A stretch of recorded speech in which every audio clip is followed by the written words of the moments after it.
എന്താണ് സുവിശേഷം അനേകം ആളുകളെ സ്വാധീനിക്കാനുള്ള കാരണം? ശരിക്കും നമ്മൾ അനലൈസ് ചെയ്ത് കഴിഞ്ഞാൽ വീണ്ടും ജനിക്കുന്നത് എങ്ങനെ എന്നുള്ള ഉപദേശം ഉള്ളത് യോഹന്നാന്റെ സുവിശേഷത്തിലാണ്. വീണ്ടും ജനനത്തെ കുറിച്ചുള്ള പ്രതിപാദ്യം നമ്മൾ കാണുന്നത് ശരിക്കും ഏറ്റവും വിശദമായ പഠനം നമ്മൾ കാണുന്നത് യോഹന്നാന്റെ സുവിശേഷത്തിലാണ്. ഇതിൽ ഏറ്റവും പ്രധാനപ്പെട്ട തീം എന്ന് പറയുന്നത് തന്നെ യേശുക്രിസ്തുവിന്റെ ജീവനാണ്. ആ ജീവൻ എന്ന തീം യോഹന്നാൻ അവതരിപ്പിച്ചിരിക്കുന്നത് എങ്ങനെയാണ് നമ്മൾ മനസ്സിലാക്കേണ്ടത് ആവശ്യമാണ്. യോഹന്നാന്റെ സുവിശേഷം നമ്മൾ വാക്യം പ്രതി വാക്യമായിട്ട് പഠിക്കുമ്പോൾ ചില സംഭവങ്ങളുടെ നറേഷൻസ് ഉണ്ട്. അത് ഒരു കുരുടന് സൗഖ്യമാകുന്നത്, അതുപോലെ കാനാവിലെ കല്യാണത്തിന് വെള്ളം വീഞ്ഞാക്കുന്നത്, അങ്ങനെയുള്ള കാര്യങ്ങൾ വരുമ്പോൾ നമ്മൾ ആ ഒരു സംഭവത്തിൽ നിന്ന് അല്ലെങ്കിൽ ഒരു പാരബിളിൽ നിന്ന് നമ്മൾ എന്താണ് മനസ്സിലാക്കുന്ന കോമൺ പാഠങ്ങളിലേക്ക് മാത്രമേ നമ്മൾ പോവുകയുള്ളൂ. അതല്ലാതെ അതിന്റെ വിശദമായ ഒരു എക്സിജറ്റിക്കൽ സ്റ്റഡി, ആ നറേറ്റീവ് ഇവന്റ്സിന്റെ എക്സിജറ്റിക്കൽ സ്റ്റഡിയിലേക്ക് നമ്മൾ പോകുന്നതല്ല. എന്താണ് ഇത് ഈ ഓരോരോ സംഭവങ്ങളിൽ നമ്മൾ പഠിക്കുന്ന പാഠങ്ങൾ എന്നാണ്, അതായിരിക്കും നമ്മുടെ ഫോക്കസ്. അതുകൊണ്ട് നമുക്ക് യോഹന്നാന്റെ സുവിശേഷം വാക്യം പ്രതിവാക്യമായിട്ട് 21 അധ്യായങ്ങളാണ്. തോന്നുന്നു മേ ബി ഒരു 30ഓളം ക്ലാസ്സുകൾ കൊണ്ട്, അല്ലെങ്കിൽ 25-30ഓളം ക്ലാസ്സുകൾ കൊണ്ട് അത് തീരുമാനിക്കാം. അങ്ങനെ വരുമ്പോൾ ഏതാണ്ട് 10 ആഴ്ച, 2.5 മാസത്തോളം, 2.5-3 മാസത്തോളം ഇത് എടുക്കുമായിരിക്കും എന്ന് ഞാൻ വിചാരിക്കുന്നു. അങ്ങനെ ഇത് എത്ര നാൾ നമുക്ക് ലോക്ക്ഡൌൺ തുടരുമെന്ന് അറിയുന്നില്ല, എങ്കിലും നമുക്ക് പറ്റുന്നിടത്തോളം സമയം. കാരണം എനിക്ക് ആദ്യമേ ലഭിച്ച ഒരു ഇൻസ്പിറേഷൻ ഈ പുതിയ നിയമ പുസ്തകങ്ങളെല്ലാം നമ്മൾ വാക്യം പ്രതിവാക്യമായി വായിക്കുക എന്നുള്ളതാണ്. പുതിയ നിയമ പുസ്തകങ്ങളിലൂടെ ഓരോ പുസ്തകവും നമ്മൾ അതിന്റെ വാക്യം പ്രതിവാക്യമായിട്ട് കണ്ട് വേദപുസ്തകത്തിന്റെ അടുത്തേക്ക് ചെല്ലുക എന്നുള്ളതാണ്.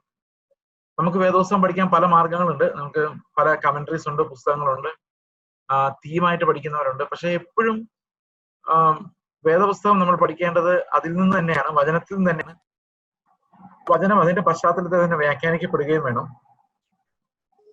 പിന്നെ സാധാരണ വ്യാഖ്യാന രീതികളിൽ നിന്ന് ഞാൻ ഇത്തിരി വ്യത്യാസമായിട്ട് ചിന്തിക്കുന്നത് ഇതിന്റെ പശ്ചാത്തല വ്യാഖ്യാനത്തിൽ നിന്നാണ്. കാരണം ആളുകൾ പലപ്പോഴും പണ്ഡിതന്മാരാണ് ഇതിലേറ്റവും അപകടം ഉണ്ടാക്കുന്ന വിഭാഗം. പണ്ഡിതന്മാർ പറയുന്നത് നമ്മൾ 2000 വർഷങ്ങൾക്ക് മുമ്പ് യേശുക്രിസ്തു സംസാരിക്കുമ്പോൾ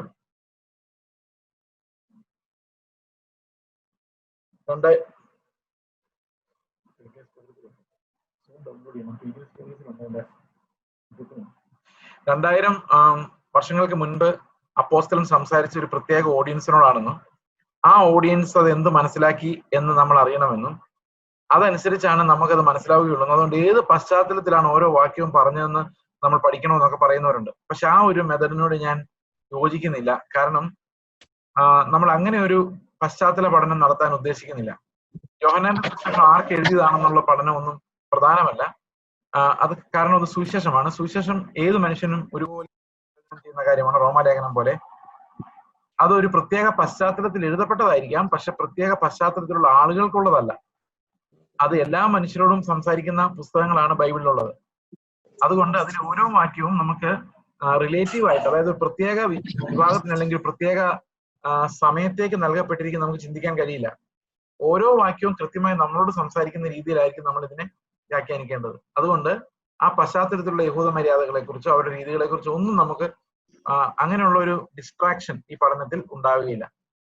ക്രിസ്തുവിന്റെ ജീവൻ നമ്മളിൽ ഉണ്ടാകേണ്ടതിനും അത് ഫലം പുറപ്പെടുവിക്കുന്നതിനും അങ്ങനെ അത് പെരുകി വർദ്ധിക്കുന്നതിനും യോഹന്നാന്റെ സുവിശേഷം എന്തിനു വേണ്ടിയാണ് എഴുതപ്പെട്ടിരിക്കുന്നത്, അതേ ഉദ്ദേശം നമ്മളിൽ നിറവേറുക എന്നുള്ള ആ ഒരു അർത്ഥത്തിലായിരിക്കും നമ്മൾ ഈ പുസ്തകത്തിലൂടെ കടന്നു പോകുന്നത്.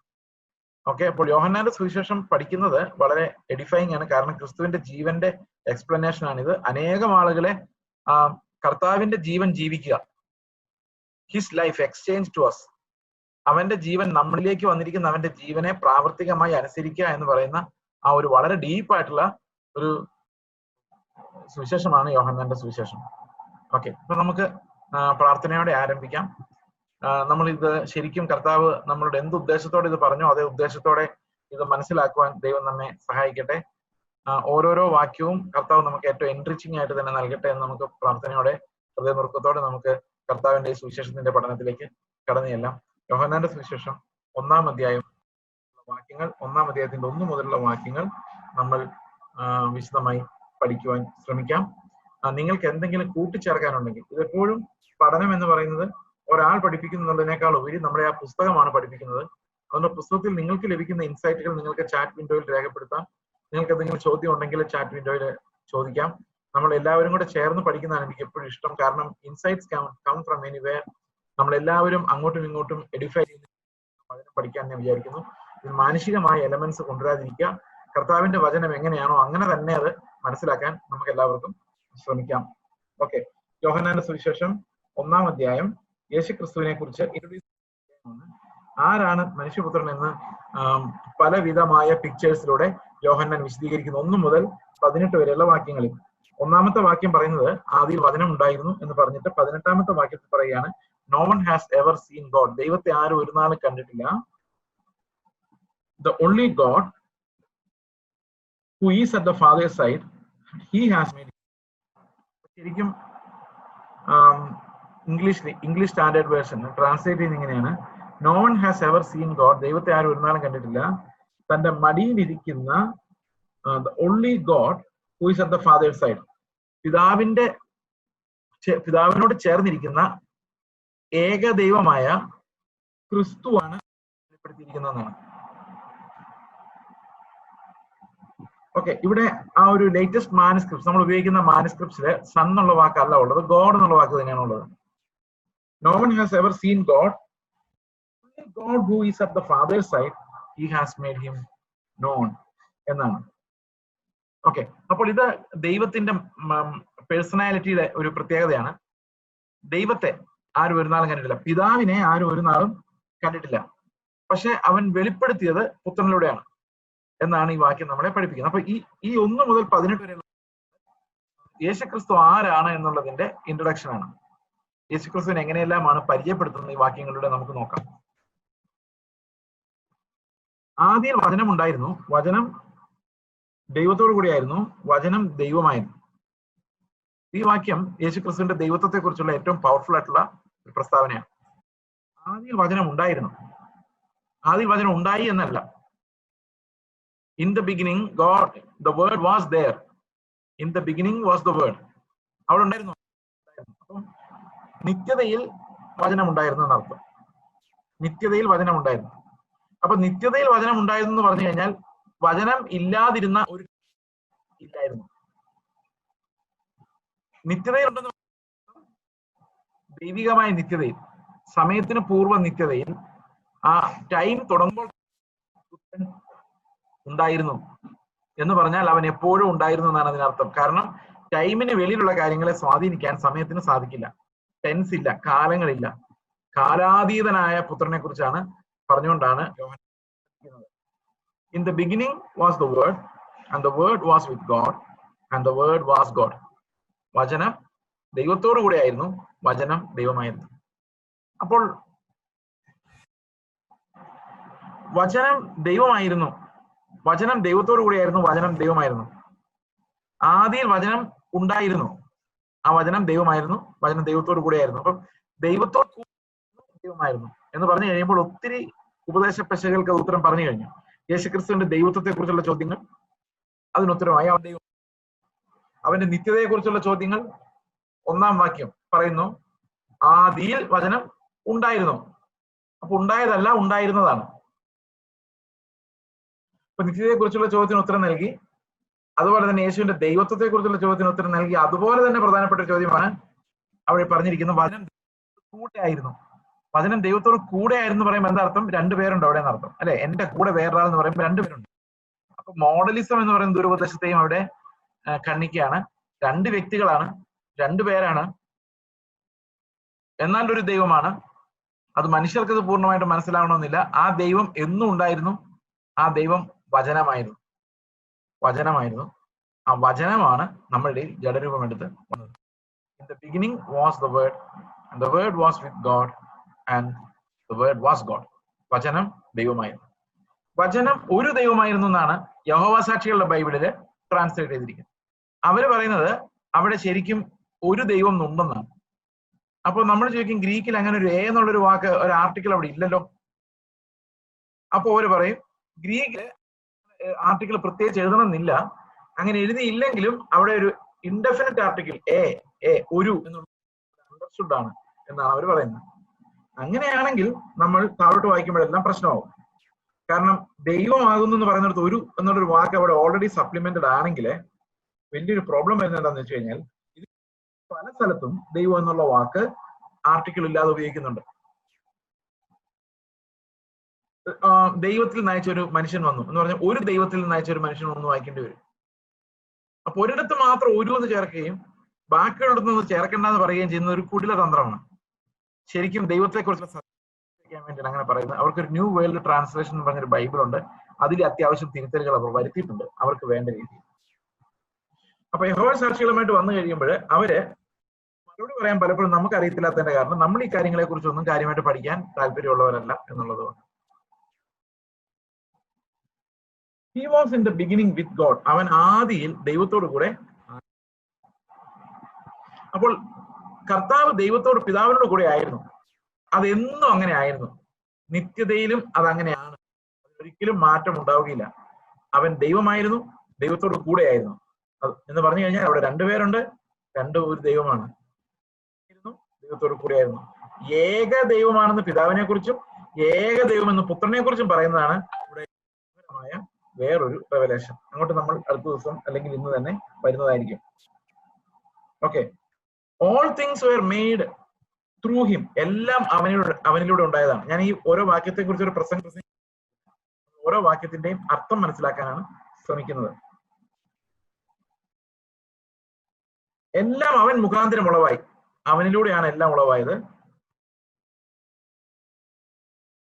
അവനിലൂടെ അല്ലാതെ ഒന്നും ഉരുവായില്ല. യേശുക്രിസ്തുവിലൂടെ ഒന്നും ഉരുവായില്ല.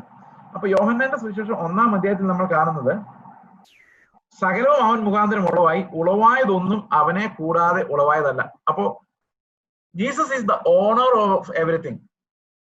അവനാണ് ഇതിന്റെ എല്ലാ യജമാനൻ. അവനിലൂടെയാണ് ഈ സൃഷ്ടി നടന്നത്. എബ്രായ ലേഖനത്തിൽ വായിക്കുമ്പോൾ നമ്മൾ കാണുന്നുണ്ട് ദൈവപിതാവ് പുത്രനോട് പറയുകയാണ്, നീ പൂർവ്വകാലത്ത് ഭൂമിക്ക് അടിസ്ഥാനമിട്ടു. അപ്പൊ ഭൂമിക്ക് അടിസ്ഥാനമിട്ട ദൈവമായിട്ടാണ് യേശുക്രിസ്തുവിനെ ചിത്രീകരിക്കുന്നത്. ഓക്കെ.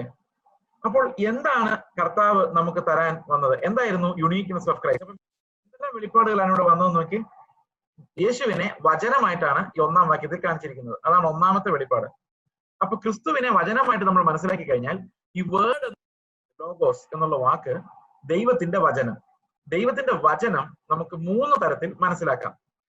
ഒന്ന്, നമ്മോട് സംസാരിക്കുന്ന ദൈവത്തിന്റെ വചനം. അതിനെയാണ് നമ്മൾ സ്പോക്കൺ വേർഡ് എന്ന് പറയുന്നത്. ഓറക്കിൾസ്. ഇപ്പൊ നിങ്ങൾ പലരും പറയാറില്ലേ, ദൈവം സംസാരിച്ചു ബ്രദറെ, ദൈവത്തിന്റെ ശബ്ദം ഞാൻ കേട്ടു എന്നൊക്കെ പറയാറുണ്ട്. അപ്പം അത് സ്പോക്കൺ വേർഡ്, സംസാരിച്ച വചനം. എബ്രഹാം കേട്ടത് സ്പോക്കൺ വേർഡാണ്. മോശ കേട്ടത് സ്പോക്കൺ വേർഡാണ്.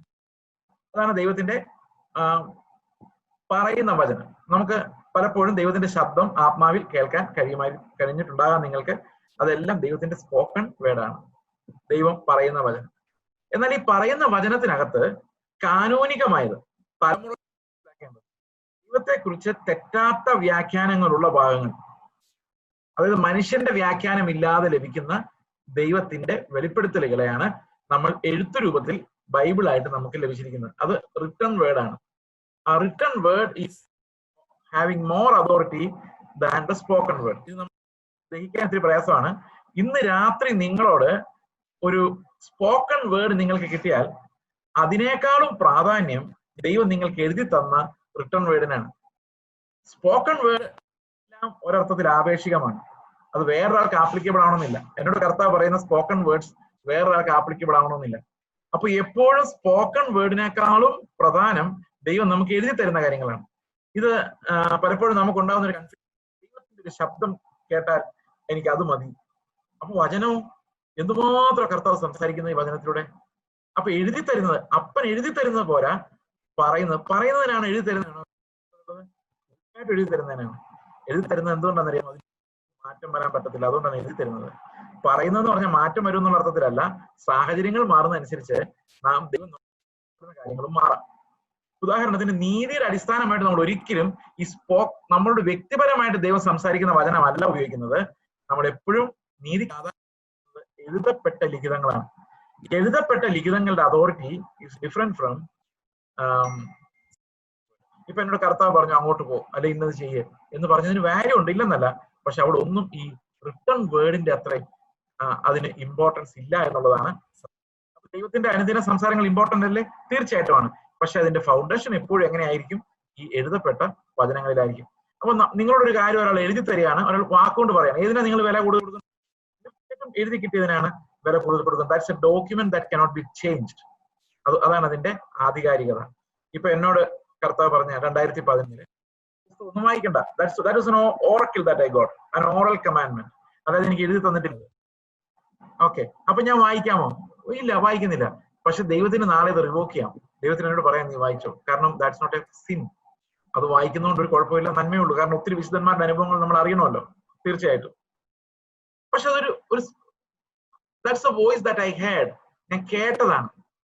ഓക്കെ, എന്നാൽ ആ കേട്ടത് എന്നോടാണ്, കുറച്ചു കാലത്തേക്കാണ്, ആപേക്ഷികമാണ്. അത് നിങ്ങളോട് അങ്ങനെ പറയണമെന്നില്ല. ഓക്കെ, ഓരോരുത്തരും കർത്താവ് പറയുന്ന ആപേക്ഷികമായ കാര്യങ്ങളാണ്. അപ്പൊ ആപേക്ഷികമായ കാര്യങ്ങൾ കർത്താവ് അങ്ങനെ പറഞ്ഞു ഇങ്ങനെ പറഞ്ഞു എന്ന് പറയുന്നത് വേറൊരാളുടെ മേലിൽ നിങ്ങൾ വെക്കരുത്. വേറൊരാളുടെ മേലിൽ വെക്കാനുള്ള അതോറിറ്റി അതിനില്ല. Spoken word, the word that we experienced apart from the ബൈബിളിന് വെളിയിൽ നമ്മൾ അനുഭവിക്കുന്ന കാര്യങ്ങൾ ഒരിക്കലും ഒരു പ്രീച്ചിങ് മെറ്റീരിയൽ അല്ല. That's not a preaching material. ഇപ്പൊ കർത്താവിനോട് പറഞ്ഞൊരു കാര്യം സാക്ഷ്യമായിട്ട് പറയാം, പക്ഷെ വേറൊരാളെ ഉപദേശിക്കാൻ സാധിക്കില്ല. പക്ഷെ നമ്മുടെ ജീവിതത്തിൽ അത് വലിയ കാര്യമാണ് തന്നെ. കർത്താവ് നമ്മളോട് വിസിബിൾ ആയിട്ട് ഓഡിബിൾ ആയിട്ട് സംസാരിക്കുക എന്ന് പറഞ്ഞാൽ വെരി ഇമ്പോർട്ടൻറ്റ്. വേറൊരാളെ പഠിപ്പിക്കാൻ നമുക്ക് അധികാരമില്ല. എന്തുകൊണ്ട് അധികാരമില്ലെന്ന് വെച്ച് കഴിഞ്ഞാൽ റിട്ടൺ വേർഡ് ആണ് എപ്പോഴും പഠിപ്പിക്കാൻ, ഗുണീകരണത്തിനും അല്ലെ പത്യോപദേശമായിട്ട് നമുക്ക് ഉപയോഗിക്കാൻ കഴിയുള്ളൂ. അതുകൊണ്ട് ദൈവനോട് പറഞ്ഞുള്ള ടീച്ചിങ്സ് ഒന്നും ശരിക്കും ആധികാരികമല്ല. വചനം അതിനെ സപ്പോർട്ട് ചെയ്താൽ മാത്രമേ നമുക്ക് നമ്മുടെ എക്സ്പീരിയൻസ് കുറിച്ച് പറയാൻ പറ്റുകയുള്ളൂ. അപ്പൊ spoken word and written word, ഇത് രണ്ടും തമ്മിൽ നമ്മൾ ഡിസ്റ്റിങ്വിഷ് ചെയ്യുന്നത് നല്ലതാണ്. നമ്മൾ എപ്പോഴും ഈ റിട്ടൺ വേർഡ് എന്ന് പറയുന്ന സ്കെയിൽ വെച്ച് നമ്മുടെ പഠനങ്ങളെ, നമ്മളോട് ദൈവം പറഞ്ഞ കാര്യങ്ങളെ അനലൈസ് ചെയ്യണം. നമ്മൾ എപ്പോഴും അതിനെ ഡിസൈൻ ചെയ്യണം. കർത്താവ് തന്നെയാണോ അത് പറഞ്ഞത്, അതോ എന്റെ പ്രാണനിൽ നിന്നാണോ വന്നത് എന്ന് എപ്പോഴും നമ്മൾ ഡിസൈൻ ചെയ്യേണ്ടത് ആവശ്യമാണ്. അപ്പൊ കർത്താവ് പറഞ്ഞതാ ബ്രദറെ എന്നൊക്കെ പറഞ്ഞ് ഞാനൊരു കഥ കേട്ടിട്ടുണ്ട്. അത് കഥയാണോ എനിക്കറിയില്ല, പക്ഷെ എന്നോട് പറഞ്ഞ ആളുടെ പേര് സഹിതം ആണ് പറഞ്ഞത്. പുള്ളി അടിമാലിക്ക് അടുത്തുള്ള ഒരാളാണ്.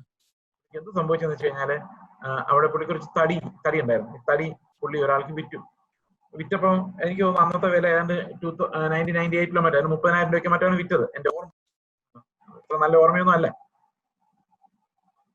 അപ്പൊ വിറ്റ് കഴിഞ്ഞപ്പോ ആരൊക്കെ പറഞ്ഞു മോശമായി പോയി. സോറി പാസ്റ്റർ, നിങ്ങൾക്ക് മനസ്സിലായല്ലേ, പറയണ്ടായിരുന്നു. എനിവേ, മോശമായി പോയി, നിങ്ങൾ അത്രയും കുറഞ്ഞ വിലയ്ക്ക് അത് വിൽക്കണ്ടായിരുന്നു, അതിന്റെ 50,000 രൂപയെങ്കിലും കിട്ടേണ്ട തടിയാത് എന്ന് പറഞ്ഞു. ഈ മനുഷ്യൻ ചെന്ന് നിങ്ങൾക്ക് ഇത് വിറ്റു എന്നുള്ളത് ശരിയാണ്, പക്ഷെ ഇപ്പൊ ദൈവാത്മാവിനോട് പറഞ്ഞു അതെല്ലാം തിരിച്ചു വാങ്ങിക്കാൻ. എങ്ങനെയുണ്ട്? ദൈവാത്മാവ് പറഞ്ഞു മാനിപ്പുലേഷൻ. ദൈവാത്മാവ് പറഞ്ഞു മാനിപ്പുലേഷൻ.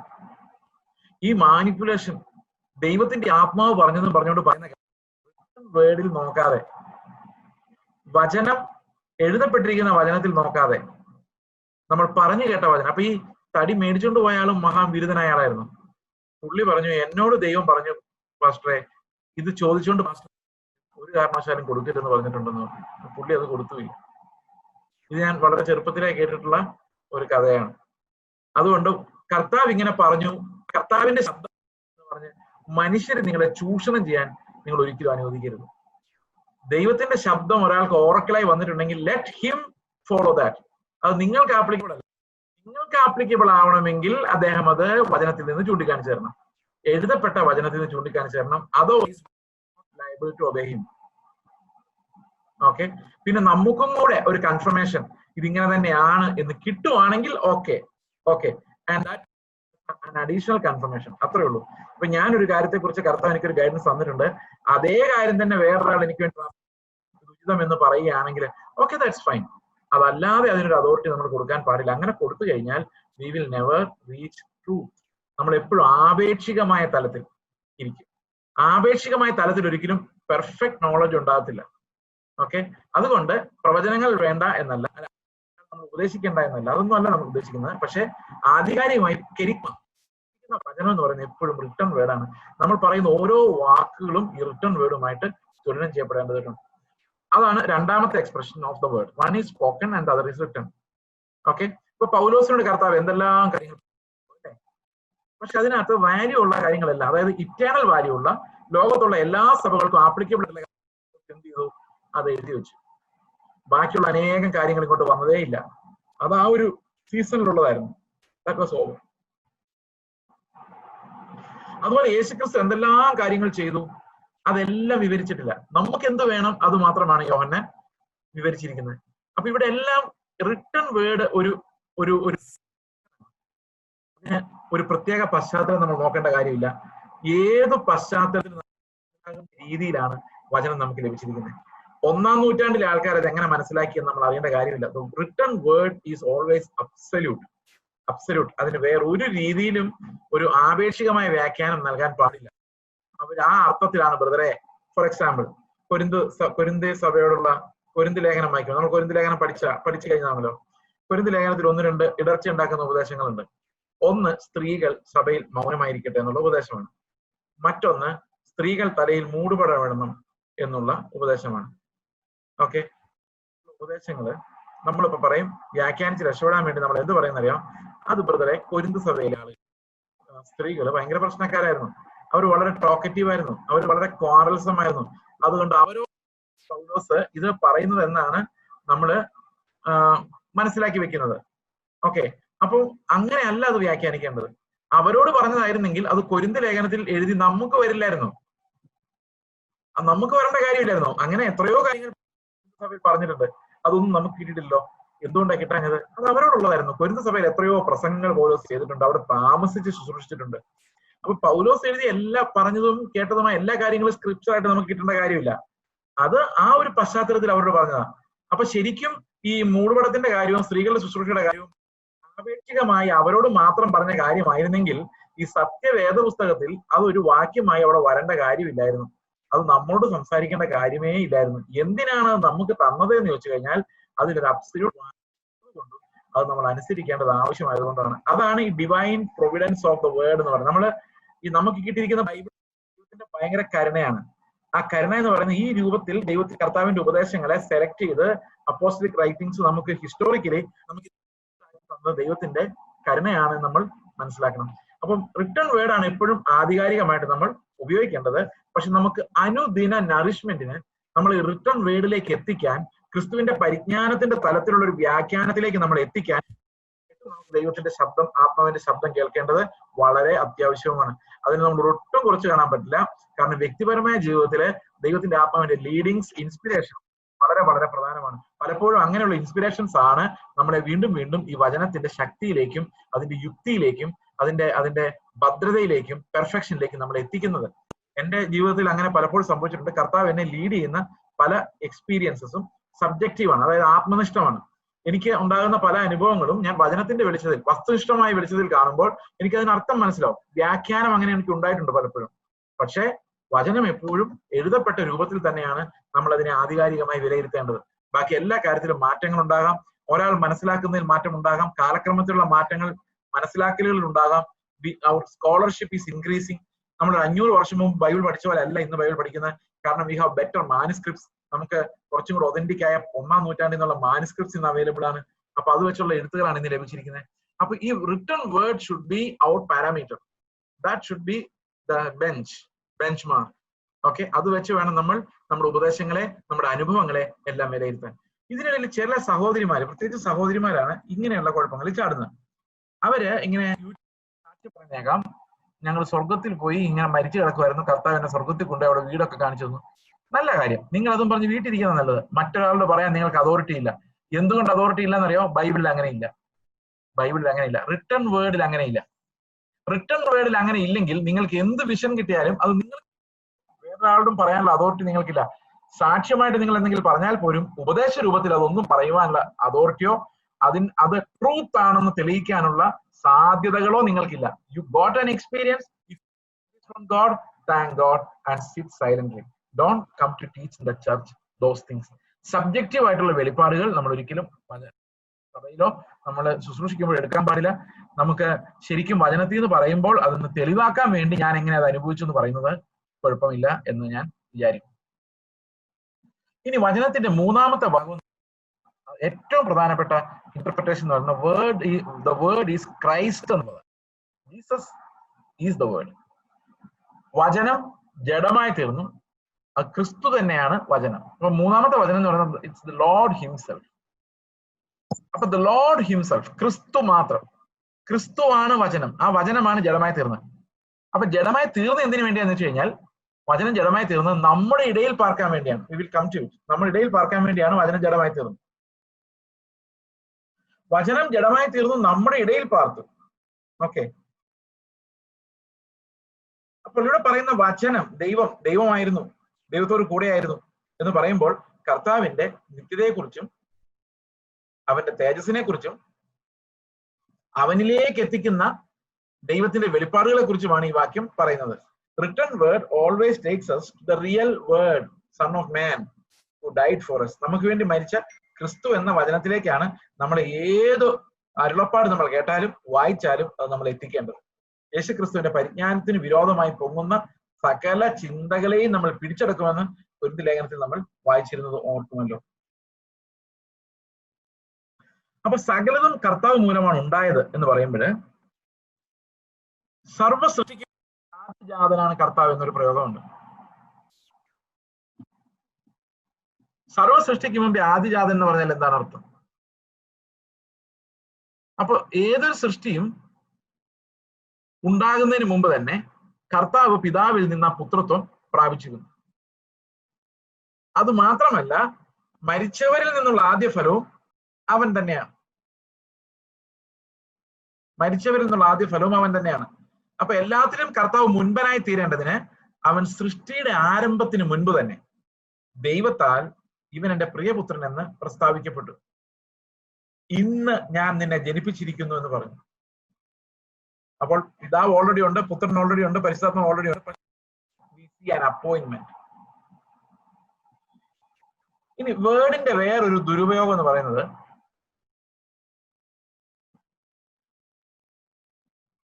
ഈ നമ്മൾ പറയുന്ന പല വാക്യങ്ങളും വചനം കൊണ്ട് ക്രിയേറ്റീവ് മിറക്കിൾ ചെയ്യുക, അതൊരു കൾട്ടിക് പരിപാടിയാണ്. നമ്മുടെ ശക്തി കൊണ്ട് കാര്യങ്ങൾ, നമ്മുടെ വാക്കിന്റെ കൊണ്ട് കാര്യങ്ങൾ ക്രിയേറ്റ് ചെയ്യാം. ഓക്കെ, അങ്ങനെ ഒരു ദുരുപയോഗം ഇതിനുണ്ട്. ചില ആൾക്കാർ പറയുന്നുണ്ട്, നിങ്ങൾ ദോഷമായിട്ട് പറഞ്ഞാൽ അത് അങ്ങനെ തന്നെ വരും. ഇയ്യോബ് ഭയപ്പെട്ടതുപോലെ അവന് എന്ന് പറഞ്ഞിട്ട് പറയും, അവൻ ഭയപ്പെട്ടത് കൊണ്ടാണ് അങ്ങനെ സംഭവിച്ചത്. നിങ്ങളുടെ ഉള്ളിൽ നല്ല വാക്കുകൾ വന്നില്ലെങ്കിൽ നിങ്ങൾക്കത് മോശമായിട്ട് ഭവിക്കും. ഇതിനെയൊക്കെയാണ് നമ്മൾ അന്ധവിശ്വാസം. നിങ്ങൾ ബൈബിളിൽ അങ്ങനെ കാണുന്നില്ലെങ്കിൽ അത് വിശ്വസിക്കാൻ നിങ്ങൾക്ക് യാതൊരു ബാധ്യതയുമില്ല. ബൈബിളിൽ എവിടെയെങ്കിലും പറഞ്ഞിട്ടുണ്ടോ നിങ്ങൾ ഭയപ്പെട്ടാൽ അത് തന്നെ നിങ്ങൾക്ക് സംഭവിക്കുമെന്ന് എവിടെയെങ്കിലും പറഞ്ഞിട്ടുണ്ടോ? ഉണ്ടെങ്കിൽ നിങ്ങൾക്ക് വിശ്വസിക്കാം. അങ്ങനെ ഒരു വാക്യം ബൈബിളിൽ ഇല്ലാത്തതുകൊണ്ട് നമ്മുടെ വാക്കുകൾക്ക് ഈ പറയുന്ന വലിയ ശക്തിയൊന്നുമില്ല. എന്നാൽ വിശ്വാസത്തിന്റെ കൺഫെഷൻ ആണെങ്കിൽ തീർച്ചയായിട്ടും നമ്മുടെ വിശുദ്ധീകരണത്തിലേക്ക് നയിക്കും. അതല്ലാതെ ഇവിടെ ഇരുന്ന് എന്തെങ്കിലും പറഞ്ഞാൽ ദൂരെയുള്ളവർക്കൊന്നും സംഭവിക്കുക. ഓക്കെ, അങ്ങനെയുള്ള ഈ അന്ധവിശ്വാസങ്ങളൊന്നും നമുക്ക് ആവശ്യമില്ല. ക്രിയേറ്റീവ് മിറക്കിൾസ് പറഞ്ഞുകൊണ്ടിരിക്കുക, പറയുമ്പോൾ ഉണ്ടായി വരിക, ഇങ്ങനെയൊക്കെ വിശ്വസിക്കുന്ന ആളുകളുണ്ട്. ഇതെല്ലാം ഒരുമാതിരി അന്ധവിശ്വാസം, മതത്തിനകത്തോട്ട് പോയി കയറുമ്പോൾ ഉണ്ടാകുന്ന അന്ധവിശ്വാസങ്ങളുടെ ഭാഗമായി മാത്രം നമ്മൾ കണ്ടാൽ മതി. അപ്പോ ഉളവായതൊന്നും അവനെ കൂടെ ഉളവായതല്ല. എന്തുകൊണ്ടല്ല പറയാമോ നിങ്ങൾക്ക്? നിങ്ങൾ എല്ലാവരും മ്യൂട്ട് ആയതുകൊണ്ട് പ്രയാസമായിരിക്കും, ആലോചിച്ചാൽ മതി. എന്തുകൊണ്ടാണ് ഉളവായത് മുഴുവൻ ക്രിസ്തുവിനോട് ഉളവായത്? കുറച്ച് കാര്യങ്ങൾ വേണമെങ്കിൽ വെളിയിൽ ഉണ്ടാകാമായിരുന്നല്ലോ.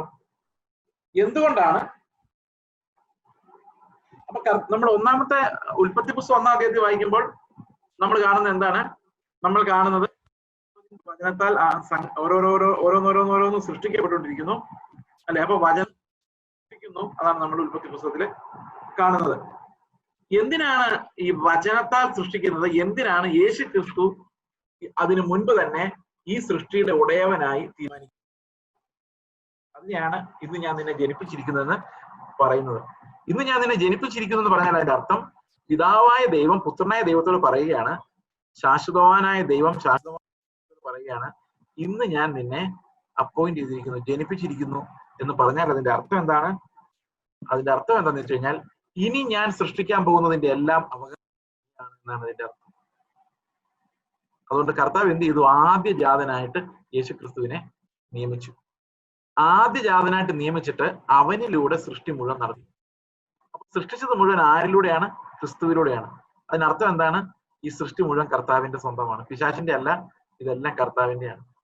നമ്മൾ കർത്താവിന്റെ സന്തതിയാണ്.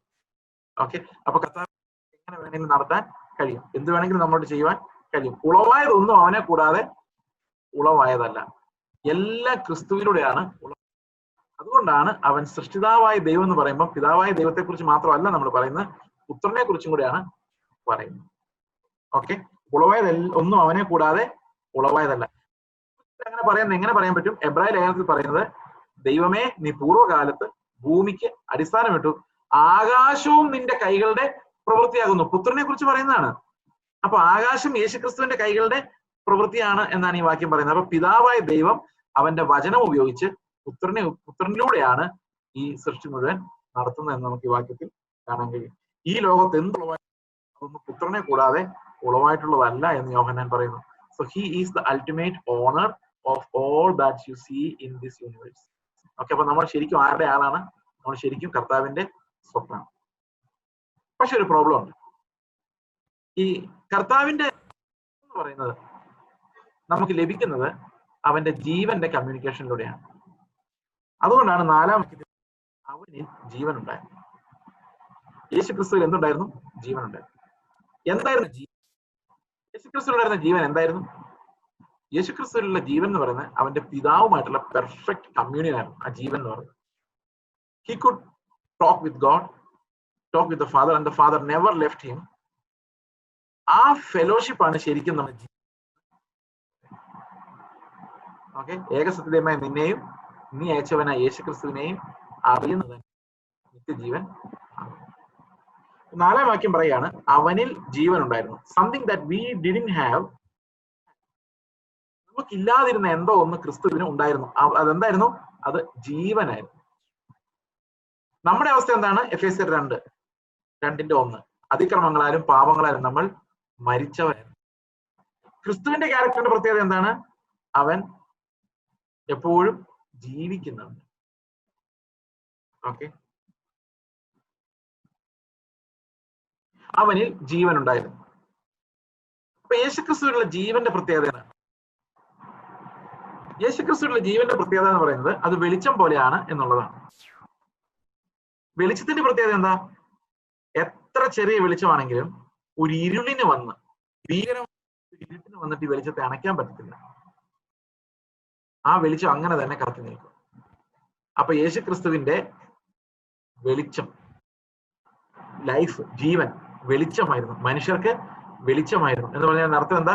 അവരെത്ര വികൃതി കാണിച്ചാലും എത്ര ദേഷ്യപ്പെട്ടാലും കർത്താവിനെ ക്രൂശിച്ചാലും അവന് യാതൊരു മാറ്റവും ഉണ്ടാകാൻ പോകുന്നില്ല. അവന്റെ ജീവൻ ഇവരുടെ പ്രതികരണം അനുസരിച്ചുള്ളതല്ല. നമ്മുടെ ജീവൻ എന്തിനെ അടിസ്ഥാനപ്പെടുത്തിയുള്ളതാ? ജീവൻ നമ്മുടെ ചുറ്റുമുള്ള ആൾക്കാർ നമ്മളോട് എന്ത് പറയുന്നു, അവരെങ്ങനെ നമ്മളെ അടിസ്ഥാനപ്പെടുത്തിയുള്ളതാണ്. എന്നാൽ കർത്താവിന്റെ ജീവൻ അങ്ങനെയല്ല. കർത്താവിന്റെ ജീവൻ എപ്പോഴും പെർഫെക്റ്റ് ആണ്, അത് വെളിച്ചമാണ്. വെളിച്ചത്തിന്റെ പ്രത്യേകത ഒരു ചെറിയ വെളിച്ചം മതി, ഒരു ചെറിയ വെളിച്ചം മതി ഇരുട്ടിനെ മാറ്റാൻ. ഇരുട്ട് വന്നാലും വെളിച്ചത്തെ മാറ്റാൻ കഴിയില്ല. അതുകൊണ്ട് നിങ്ങൾ കർത്താവിന്റെ പക്ഷത്താണെങ്കിൽ ലോകം മുഴുവൻ നിങ്ങൾക്ക് എതിര് വന്നാലും നിങ്ങൾ ഒന്നും ചെയ്യാൻ അതിന് കഴിയില്ല. കൂടി വന്ന കൊന്നുകളയുമായിരിക്കും, അത്രയേ ഉള്ളൂ. പക്ഷെ നിങ്ങളുടെ പ്രാണനെ തൊടാൻ, നിങ്ങളുടെ ഒരു പിശാചിനും ഒരിക്കലും സാധിക്കില്ല എന്ന് നമുക്ക് ഈ വാക്യങ്ങളാൽ മനസ്സിലാക്കാം. അവന്റെ ജീവൻ മനുഷ്യരുടെ വെളിച്ചമായിരുന്നു. വെളിച്ചം ഇരുളിൽ പ്രകാശിക്കുന്നു. അപ്പൊ നമുക്ക് ശരിക്കും കർത്താവിന്റെ വെളിച്ചം ഉണ്ടോ എന്ന് എങ്ങനെ അറിയാം? നമ്മൾ ഇരുട്ട് വെച്ച് നമ്മളെ അളക്കണം. ഇരുട്ടുള്ള ഏതെങ്കിലും സ്ഥലത്ത് പോയിരിക്കണം. ഇരുട്ടുള്ള ഏത് സ്ഥലത്ത് പോയിരുന്നാലാണ് നമ്മുടെ വെളിച്ചം കാണാൻ പറ്റുന്നത്? കർത്താവ് നമ്മളിൽ പകർന്ന വെളിച്ചം കാണണമെങ്കിൽ ഇരുട്ടുള്ള ഏത് സ്ഥലത്ത് പോയിരിക്കണം? ഓക്കെ, നമ്മൾ എതിർക്കുന്ന, നമുക്ക് ഇഷ്ടമില്ലാത്ത സാഹചര്യങ്ങളുള്ള, നമുക്ക് ഒരു സന്തോഷവും തോന്നാത്ത സ്ഥലത്ത് നമ്മൾ ഇരിക്കുമ്പോൾ അവിടെയും പ്രകാശിക്കുന്ന വെളിച്ചം നമ്മുടെ ഉള്ളിലുണ്ടെങ്കിൽ മാത്രമേ ജീവൻ ഉണ്ടെന്ന് പറയാൻ കഴിയൂ. അപ്പൊ ജീവൻ എന്ന് പറയുന്നത് ഏത് ഇരുട്ടിലും, ആളുകളുടെ എതിർപ്പിന് നടുവിലും ആക്രമണത്തിന് നടുവിലും സന്തോഷിക്കാൻ പറ്റുന്ന ആ ഒരു ജീവൻ, യേശുക്രിസ്തുവിന്റെ ജീവൻ. ആ ജീവനാണ് പിതാവ് അംഗീകരിച്ച ജീവൻ. പിതാവ് എന്താ പറഞ്ഞത്? ഇവനിൽ ഞാൻ പ്രസാദിച്ചിരിക്കുന്നു. പിതാവ് അംഗീകരിച്ച ഒരു ജീവൻ ഉണ്ടായിരുന്നു യേശുക്രിസ്തുവിന്. എന്നിട്ട് ആ കർത്താവ് നമ്മളോട് പറയാണ്, നിനക്ക് ഇതേ ജീവൻ ഞാൻ തന്നേക്കാം. പിതാവിന്റെ അംഗീകാരമുള്ള, ഓക്കെ, കർത്താവ് ജീവിച്ച അതേ ജീവൻ ആത്മാവിനാൽ, അവന്റെ ആത്മാവിനാൽ നമ്മിലേക്ക് കർത്താവ് പകരുകയാണ് ചെയ്യുന്നത്. ഓക്കെ, വെളിച്ചം ഇരുളിൽ പ്രകാശിക്കുന്നു, ഇരുളോ അതിനെ പിടിച്ചടക്കിയില്ല. അപ്പൊ നമ്മുടെ ഉള്ളിൽ ശരിക്കും വെളിച്ചം ഉണ്ടെങ്കിൽ നമ്മൾ ഇരുട്ട് വന്നാലും ആ വെളിച്ചത്തിന് തിളക്കം കൂടുന്നതല്ലാതെ അത് കുറയില്ല. നിങ്ങളൊന്ന് ആലോചിച്ച്, നിങ്ങൾ പിണക്കമോ എതിർപ്പോ ഒക്കെ ഒരാൾ എക്സ്പ്രസ് ചെയ്ത് കഴിഞ്ഞാൽ നിങ്ങൾക്ക് സന്തോഷം കൂടുവോ കുറയുമോ? തീർച്ചയായിട്ടും കുറയുകയുള്ളൂ. പക്ഷെ ഇവിടെ പറയുന്നത് ശരിക്കുമുള്ള ജീവൻ നമുക്കുണ്ടെങ്കിൽ ഏത് പ്രതിസന്ധിയുടെ നടുവിലും നമ്മുടെ അകത്തെ ജീവൻ ഇങ്ങനെ പ്രകാശം കൊടുത്തുകൊണ്ടേയിരിക്കും. You will not fail. നമ്മൾ ഒരിക്കലും മറ്റുള്ളവർ പറയുന്ന അനുസരിച്ച് നമ്മൾ മാറില്ല. ഞാനത് ഒരു ചെറിയൊരു എക്സാമ്പിൾ ഞാൻ നിങ്ങൾ പറയാം. നിങ്ങൾ പലപ്പോഴും എന്തെങ്കിലും തെറ്റ് ചെയ്തിട്ട്, ഏതെങ്കിലും മനുഷ്യരോട് തെറ്റ് ചെയ്തിട്ട് ഇങ്ങനെ പറയുമായിരിക്കാം, അതെ ബ്രദറെ, അയാൾ അത്രയും പറഞ്ഞപ്പം ഞാൻ ഇത്രയെങ്കിലും പറയണ്ടേ?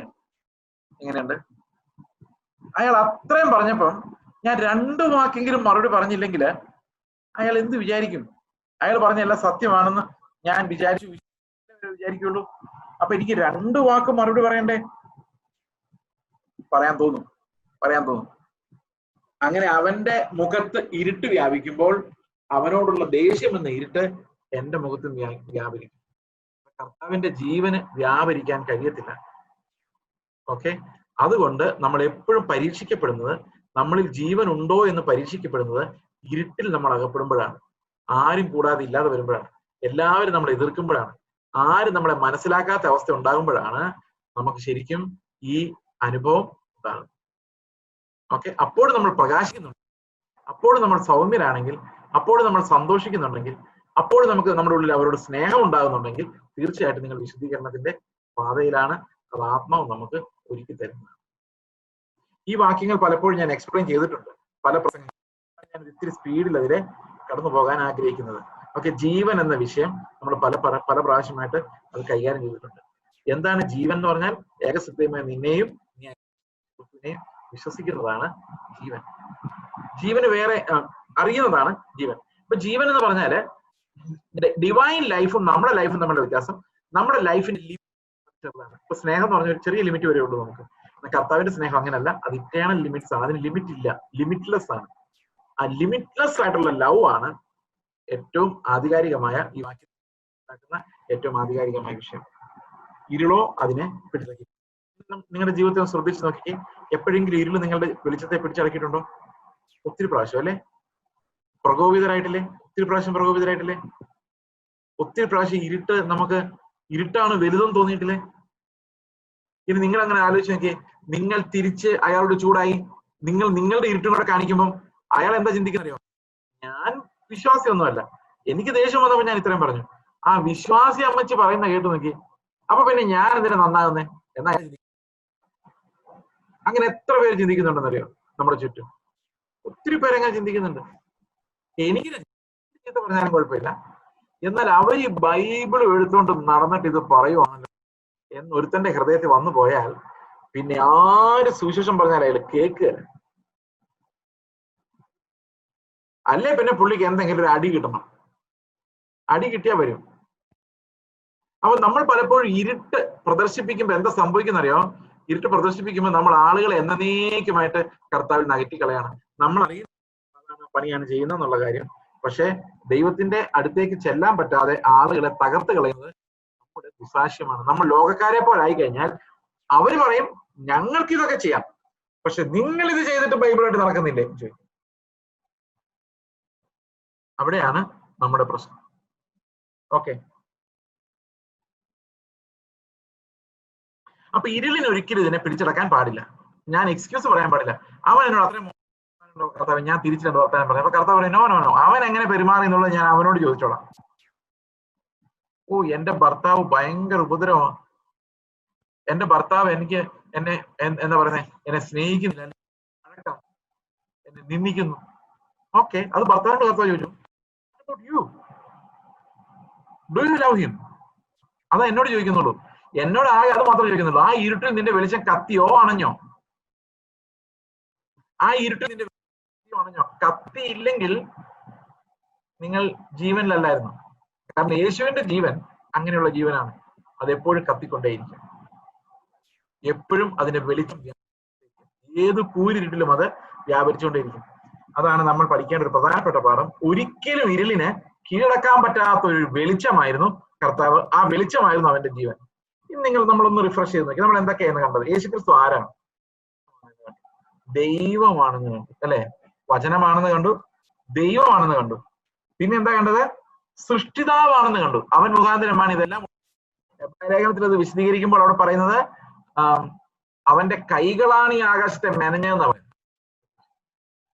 ആകാശവിധാനവും നിന്റെ കൈയുടെ വേലയാണെന്ന് പറഞ്ഞു. അപ്പൊ ശരിക്കും കർത്താവിനെ പരിചയപ്പെട്ടു നോക്കി. ആദ്യത്തെ അധ്യായത്തിൽ തന്നെ, ആദ്യത്തെ വാക്യത്തിൽ തന്നെ അവനെ നമ്മൾ വചനം എന്ന് കണ്ടു.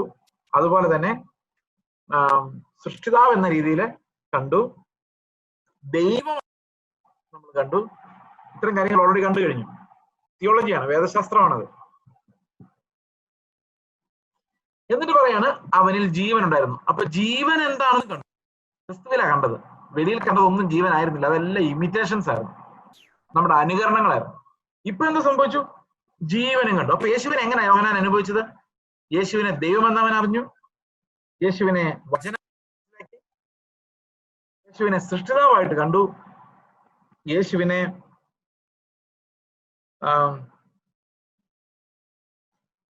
ജീവനുള്ളവനായിട്ട് കണ്ടു. ഓക്കെ, അപ്പൊ ഇത്രയും കാര്യങ്ങൾ കർത്താവിനെ കുറിച്ച് പറഞ്ഞു തുടങ്ങി. എന്താണ്? ഒന്ന് വചനം, മറ്റൊന്ന് ദൈവമാണ്, മൂന്നാമത്തെ വിഷയം അവൻ സൃഷ്ടിതാവാണ്, നാലാമത്തെ വിഷയം അവൻ ജീവന്റെ ഉറവിടമാണ്, അവനിൽ ഞങ്ങൾ ജീവനെ കണ്ടു, ഒരു മനുഷ്യനിലും ഇല്ലാതിരുന്ന ഒരു ജീവൻ അവനിലുണ്ടായിരുന്നു, അവൻ ഇരുളിൽ പ്രകാശിക്കുന്ന വെളിച്ചമായിരുന്നു. ഇതാണ് ഈ വാക്യങ്ങളിൽ നമ്മൾ. ഓക്കെ, അപ്പോൾ ഇരുളിൽ പ്രകാശിക്കുന്ന വെളിച്ചമായിരുന്നു കർത്താവ്. ക്രൂശിലാണ് കർത്താവ് ഏറ്റവും ശക്തമായിട്ട് പ്രകാശിച്ചത്.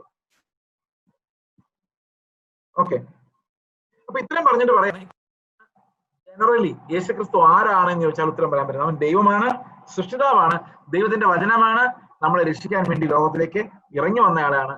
ഈ ദുഷ്ടത മുഴുവൻ അവനെ തോൽപ്പിക്കാൻ ശ്രമിച്ചിട്ടും അതിലെല്ലാം ജയാളിയായി മടങ്ങി വന്നു. അതുകൊണ്ട് ഇത്രയും കാര്യങ്ങളാണ് നമ്മൾ 4-ാം വാക്യം വരെ പഠിക്കുന്നത്. Who is Christ, what are his attributes, എന്താണ് കർത്താവ് നമ്മെ മനസ്സിലാക്കി തരുന്നത്, അവന്റെ വ്യക്തിത്വത്തെ കുറിച്ച് എന്താണ് മനസ്സിലാക്കി തരുന്നത്. ഇനി അടുത്ത വാക്യം, ദൈവം അയച്ചിട്ട് അവന് യോഹന്നാൻ എന്ന് പേർ. അത് ഏത് യോഹന്നാൻ എന്നറിയാം? ഈ യോഹന്നാൻ അല്ല, അത് യോഹന്നാൻ സ്നാപകനാണ്. ദൈവം അയച്ചിട്ടൊരു മനുഷ്യൻ വന്നു, അവന് യോഹന്നാൻ എന്ന് പേർ, അവൻ സാക്ഷി മുഖാന്തരം എല്ലാവരും വിശ്വസിക്കേണ്ടതിന് വെളിച്ചത്തെ കുറിച്ച് സാക്ഷ്യം പറയുവാൻ വന്നു. വെളിച്ചത്തെ കുറിച്ച് ഒരു സാക്ഷ്യം പറയേണ്ടത് ആവശ്യമായിരുന്നു. യേശുക്രിസ്തുവിനെ വെളിപ്പെടുത്തി കൊടുക്കേണ്ടത് ആവശ്യമായിരുന്നു. ഇപ്പൊ ചെറുപ്പകാലം മുതലേ യേശുവിനെ അറിയുന്ന ആളാണ് യോഹന്നാൻ. യോഹന്നാൻ അന്ന് യേശുവിനെ കാണുമ്പോൾ, യേശു അവന്റെ വീട്ടിൽ വരുമ്പോൾ വയറ്റിൽ കിടന്ന് തുള്ളിയതാണ്, ഓർമ്മയുണ്ടോ? അപ്പൊ അന്ന് തൊട്ട് കർത്താവിനെ അറിയാം യോഹന്നാൻ. അപ്പൊ യോഹന്നാൻ പറയാണ്, ദൈവം അയച്ചിട്ട് വന്നൊരു മനുഷ്യൻ, അവൻ സാക്ഷ്യത്തിനായി താൻ മുഖാന്തരം എല്ലാവരും വിശ്വസിക്കേണ്ടതിന് വെളിച്ചത്തെ കുറിച്ച് സാക്ഷ്യം പറയുവാൻ തന്നെ വന്നു. അപ്പൊ യോഹന്നാൻ എന്തിനെ കുറിച്ച് സാക്ഷ്യം പറയുന്നത്? വെളിച്ചത്തെ കുറിച്ചാണ്. ഒരുപക്ഷെ ശിഷ്യന്മാർക്ക് എല്ലാവർക്കും അതങ്ങനെ കാണണമെന്ന് നിർബന്ധമില്ല. ഓക്കെ, യേശു ക്രിസ്തുവിനെ ആരെന്ന് ശിഷ്യന്മാർ വളരെ പരിമിതമായിട്ട് മാത്രമേ ആദ്യകാലങ്ങളിൽ മനസ്സിലാക്കിയിരുന്നുള്ളൂ. അപ്പോൾ യോഹന്നാൻ എന്ന പേരുള്ള ഒരു മനുഷ്യനെ ദൈവം, കർത്താവിനെ ലോകത്തിന് വെളിപ്പെടുത്താൻ വേണ്ടി വെച്ചിരുന്നു. അതായിരുന്നു യോഹന്നാന്റെ റോൾ. ദൈവം അയച്ചിട്ടൊരു മനുഷ്യൻ വന്നു, അവന് യോഹന്നാൻ എന്ന പേർ, അവൻ സാക്ഷ്യത്തിനായി താൻ മുഖാന്തരം വിശ്വസിക്കേണ്ടതിന് വെളിച്ചത്തെ കുറിച്ച് സാക്ഷ്യം പറയുവാൻ തന്നെ വന്നു. ഒറ്റ കാര്യം ഉണ്ടായിരുന്നുള്ളൂ, സാക്ഷ്യം പറയുക, വിശ്വസിക്കാൻ വേണ്ടി സാക്ഷ്യം പറയുക. യേശു ക്രിസ്തുവിൽ എല്ലാവരും വിശ്വസിക്കാൻ വേണ്ടി സാക്ഷ്യം പറയാൻ വേണ്ടി വന്നയാളാണ് യോഹന്നാൻ. അവൻ വെളിച്ചമായിരുന്നില്ല, വെളിച്ചത്തിന് സാക്ഷ്യം പറയുന്നതിനത്രേ. അപ്പൊ ശരിക്കും സാക്ഷ്യം പറയേണ്ടത് ആരാ? യേശുവിന്റെ സാക്ഷ്യം ആരാ പറയേണ്ടത്? നിങ്ങളുടെ സഭയിലേക്ക് ഒരു ഗസ്റ്റ് പ്രീസ്റ്റ് വന്നാൽ, ഒരു പാസ്റ്റർ വന്നാല് ആരാണ് അദ്ദേഹത്തെ ഇൻട്രൊഡ്യൂസ് ചെയ്യേണ്ടത്? ആരാണ് അദ്ദേഹത്തെ പരിചയപ്പെടുത്തേണ്ടത്? ഒന്നുകിൽ ആ പാസ്റ്ററെ അല്ലെ എന്തൊക്കെ പറയണമെന്ന് കരുതും, അല്ലെങ്കിൽ വിളിച്ച ആള് ഏറ്റവും പരിചയമുള്ള ആള് പരിചയപ്പെടുത്തും. ഓക്കെ, അപ്പൊ ഇവിടെ യേശു ക്രിസ്തുവിനെ പരിചയപ്പെടുത്താൻ വേണ്ടി യോഹന്നാനെയാണ് കർത്താവ്. യോഹന്നാൻ യേശു ക്രിസ്തുവിനെ പരിചയപ്പെടുത്തുന്നത് അവന്റെ കഴിവുകൊണ്ടല്ല, ദൈവത്തിന്റെ ശബ്ദത്തിൽ നിന്നാണ്. ദൈവം അവനോട് പറഞ്ഞു കൊടുക്കുകയാണ്. അപ്പൊ നമ്മൾ ആദ്യത്തെ വെളിപ്പാട് എന്തായിരുന്നു? യേശു ക്രിസ്തു ദൈവത്തിന്റെ വചനമായിരുന്നു. യോഹന്നാൻ എന്താ പറഞ്ഞത് യോഹന്നാനെ കുറിച്ച്? അവന്റെ ആരാന്ന് പറഞ്ഞേ? യേശു ക്രിസ്തുവിന്റെ ആരാണ് യോഹന്നാൻ? ഞാൻ മരുഭൂമിയിൽ വിളിച്ചു പറയുന്നവന്റെ വാക്ക്. യോഹന്നാൻ ആരാ? ആരോ മരുഭൂമിയിൽ വിളിച്ചു പറയുന്നുണ്ട്, ആ വാക്കാണ് ഞാൻ എന്ന് പറഞ്ഞാൽ അതിനർത്ഥം ഈ എന്താ, വിളിച്ചു പറയുന്നവൻ, സാക്ഷ്യം പറയുന്നവൻ ക്രിസ്തുവിനെ വെളിപ്പെടുത്താൻ, ആ ശബ്ദം എന്റേതല്ല, ആ ശബ്ദം ദൈവത്തിന്റെയാണ്. ആ ശബ്ദം വെളിപ്പെടുത്താൻ വേണ്ടി വന്നവനാണ് എന്നാണ് ഇവിടെ യോഹന്നാൻ പറയുന്നത്. ഓക്കെ, അവൻ വെളിച്ചമായിരുന്നില്ല, വെളിച്ചത്തിന് സാക്ഷിയേണ്ടതിനത്രേ. ഓക്കെ, അപ്പൊ രണ്ടുപേരുടെ സാക്ഷ്യം എപ്പോഴും ആവശ്യമായിരുന്നു. അതുകൊണ്ട് ഇപ്പൊ ഇസ്ലാമിൽ നോക്കിക്കേ, നിങ്ങൾ മുഹമ്മദ് നബിയെ കാണുമ്പോൾ, മുഹമ്മദ് നബി ഏതോ ഒരു ഹിറാ ഗുഹയിൽ കുറെ അരുളപ്പാടുകൾ, അദ്ദേഹം പറഞ്ഞതനുസരിച്ച് കുറെ അരുളപ്പാടുകൾ പ്രാപിച്ചു, തിരിച്ച് വീട്ടിൽ വന്നു. ഓക്കെ, ആരാണ് മുഹമ്മദ്? ആരുമില്ല. യേശുക്രിസ്തു അങ്ങനെയല്ല വന്നത്. യേശുക്രിസ്തു ആദ്യം ഒരു സാക്ഷിയെ പറഞ്ഞു വിടുകയായിരുന്നു. അവന്റെ വഴിയെ മുന്നൊരുക്കാൻ വേണ്ടി പിതാവ് യേശുക്രിസ്തുവിനായി ഒരു മുന്നോടിയെ, ഒരു വേണ്ടി ഒരാളെ ദൈവം മുൻപേ പറഞ്ഞു വിട്ടു. അവൻ വെളിച്ചമായിരുന്നില്ല, വെളിച്ചത്തിന് സാക്ഷ്യം പറയാൻ വേണ്ടി, ദൈവത്തിന്റെ അരുളപ്പാട് ആ ജനത്തോട് അറിയിക്കാൻ വേണ്ടി, മിശിഹായിക്ക് വേണ്ടി അവർ കാത്തിരിക്കുമാറാക്കാൻ വേണ്ടിയാണ് അങ്ങനെ പറഞ്ഞത്. അവൻ വെളിച്ചമായിരുന്നില്ല, വെളിച്ചത്തിന് സാക്ഷ്യം പറയേണ്ടതിനത്രേ. അപ്പൊ യോഹന്നാൻ ആരല്ല? യോഹന്നാൻ വചനമല്ല, വചനത്തിന്റെ ശബ്ദം മാത്രമാണ്. മരുഭൂമിയിൽ വിളിച്ചു പറയുന്നവന്റെ ശബ്ദം, വചനമല്ല. നമ്മളെല്ലാം മരുഭൂമിയിൽ വിളിച്ചു പറയുന്നവന്റെ ശബ്ദമായി മാറേണ്ടവരാണ്. യേശുക്രിസ്തു ആണെങ്കിൽ നമ്മൾ അവന്റെ ശബ്ദമാണ്. അവൻ ഇന്ന് ജനത്തോട് സംസാരിക്കുന്ന നമ്മൾ വഴിയാണ്. അവന്റെ വചനം, അവനാകുന്ന വചനം വെളിപ്പെടുത്തുന്ന ശബ്ദങ്ങളാണ് നമ്മളെല്ലാവരും. യോഹന്നാൻ പറയുന്നത് ഞാൻ മരുഭൂമിയിൽ വിളിച്ചു പറയുന്നവന്റെ ശബ്ദമാണ്. അപ്പൊ ആരാ മരുഭൂമിയിൽ വിളിച്ചു പറയുന്നത്? മരുഭൂമിയിൽ വിളിച്ചു കർത്താവ് തന്നെ ആയിരിക്കാം. കാരണം ജനങ്ങൾ കർത്താവിനെ അംഗീകരിക്കാതെ പ്രദേശത്ത് പാർക്കുമ്പോൾ കർത്താവ് അവരെ തന്റെ മാറോട് ചേർക്കാൻ വേണ്ടി വിളിക്കുകയാണ്. ഓക്കെ, ആരും വരുന്നില്ല, പക്ഷെ അവൻ അത് വിളിച്ചു പറഞ്ഞുകൊണ്ടേ ഇരിക്കുകയാണ്. ഇത് കർത്താവാണ്, ഇവനെയാണ് നിങ്ങൾ എല്ലാവരും വണങ്ങേണ്ടത്, ഞാൻ ഒന്നുമല്ല, ഞാനൊരു ശബ്ദം മാത്രമാണ്. അപ്പൊ എല്ലാ റെവലേഷനും ഒരു ഇംപ്ലിക്കേഷൻ ഉണ്ട്, എല്ലാ വെളിപ്പാടിനും ഒരു കോൺസിക്വൻസ് ഉണ്ട്. യേശു വചനമാണെന്ന് നമ്മൾ പറയുന്നുണ്ടെങ്കിൽ നമ്മൾ അവന്റെ എന്താണ്? നമ്മൾ അവന്റെ ശബ്ദമാണ്. വചനം needs a voice, we are that voices. നമ്മളാണ് ആ ശബ്ദങ്ങൾ. വചനത്തിന് എപ്പോഴും എന്ത് ആവശ്യമാണ്? വെളിപ്പെടുത്തപ്പെടുന്ന ശബ്ദം ആവശ്യമാണ്. വെളിപ്പെടുത്തപ്പെടുവാൻ തിരഞ്ഞെടുക്കപ്പെടുന്ന ശബ്ദങ്ങളാണ് നമ്മൾ. ശരിക്കും വചനം ക്രിസ്തുവാണ്. ആ വചനത്തെ വെളിപ്പെടുത്താനുള്ള ശബ്ദങ്ങൾ മാത്രമാണ് നമ്മൾ എന്ന് മനസ്സിലാക്കുന്നത്. അപ്പൊ യോഹന്നാൻ അതാണ് കൺഫസ് ചെയ്യുന്നത്. ഒരു ചോദ്യം വന്നിരിക്കുന്നത് മത്തായിയുടെ സുവിശേഷം 11-ാം അധ്യായം 11-ാം വാക്യത്തിൽ കർത്താവ് പറയുന്നു, സ്ത്രീകളും ജനിച്ചവരിൽ യോഹന്നാൻ സ്നാപകനേക്കാളും ശ്രേഷ്ഠനായ ആരും ഉണ്ടായിരുന്നില്ല. ഓക്കെ, എന്നാൽ ദൈവരാജ്യത്തിൽ ഏറ്റവും ചെറിയവനോ ഇവനേക്കാളും വലിയവനാവും. എന്താണ് ഇതിനർത്ഥം? ഞാൻ മനസ്സിലാക്കുന്നത് യോഹന്നാനെ കുറിച്ചല്ല അത് പറയുന്നത്. ഓ, അങ്ങനെ ഞെട്ടല്ലേ? ഒരു നിമിഷം വെയിറ്റ് ചെയ്തോ, ഞാനത് മുഴുവൻ പറയട്ടെ. മനുഷ്യരിൽ നിന്ന് ജനിച്ച ഏറ്റവും വലിയവനും അത് യോഹന്നാനായാലും കേറാൻ പറ്റാത്തൊരു സ്ഥലമാണ് ദൈവരാജ്യം. ദൈവരാജ്യത്തിൽ കയറാൻ ഒരു മനുഷ്യൻ, നിക്കോദെമോസിനോട് കർത്താവ് പറഞ്ഞ പോലെ, അവൻ വെള്ളം ആത്മാവായാലും വീണ്ടും ജനിച്ച് അവൻ അങ്ങനെ മാത്രമേ അവന് ദൈവരാജ്യത്തിൽ കയറാൻ പറ്റുള്ളൂ. അപ്പൊ കർത്താവ് പറയുന്ന ഇത്രയേ ഉള്ളൂ, സ്ത്രീകളിൽ ജനിച്ച ഏറ്റവും വലിയവനും ദൈവം നൽകുന്ന അനുഗ്രഹങ്ങൾ വെച്ച് നോക്കുമ്പോൾ അവനൊന്നുമല്ല. കാരണം ഒരു മാനുഷികമായി ഒരാൾക്ക് നേടാവുന്നത് ഒരു 50 ആണെങ്കിൽ ദൈവരാജ്യം 100 ആണ് എന്നർത്ഥം. No man with his background, elegance, ability, education, ഇതുകൊണ്ടൊന്നും may be obedience in the flush, ഇങ്ങനെയുള്ള ഒരു കാരണത്താലും ദൈവരാജ്യത്തിൽ പ്രവേശിക്കാൻ കഴിയില്ല. ഏറ്റവും ശ്രേഷ്ഠനായ ഹ്യൂമൻ ബീങ്ങിനെ നിങ്ങൾ in the kingdom of God. അത് യോഹന്നാൻ ആയാലും ലോകത്തിൽ ആരായാലും he needs to repent to be in the kingdom. മാനസാന്തരപ്പെടാതെ ആ ദൈവരാജ്യത്തിലേക്ക് പ്രവേശിക്കാൻ സാധിക്കില്ല. ചുരുക്കി പറഞ്ഞ് ഇങ്ങനെയാണ് ഞാൻ അതിനെക്കുറിച്ച് മനസ്സിലാക്കുന്നത്. പഴയ നിയമത്തിൽ വലിയ വിശ്വാസവീരന്മാരുണ്ടായിരുന്നു. ഓക്കെ, ഒത്തിരി വിശ്വാസികളുണ്ട്, ഒത്തിരി ആളുകൾ കർത്താവിന് വേണ്ടി ജീവിച്ച ഒത്തിരി ആൾക്കാരുണ്ടായിരുന്നു. എന്നാൽ അവരൊന്നും അനുഭവിക്കാത്ത വലിയ തേജസ്സിലേക്കാണ് കർത്താവ് നമ്മളെ കൊണ്ടുപോകുന്നത്. നമുക്കുള്ള പ്രോമിസസ്, നമുക്കുള്ള വാഗ്ദത്തങ്ങൾ. അപ്പം പഴയ നിയമത്തിലെ വിശുദ്ധന്മാർക്ക് ഇത് ലഭിക്കില്ല എന്നാണോ? അങ്ങനെയല്ല.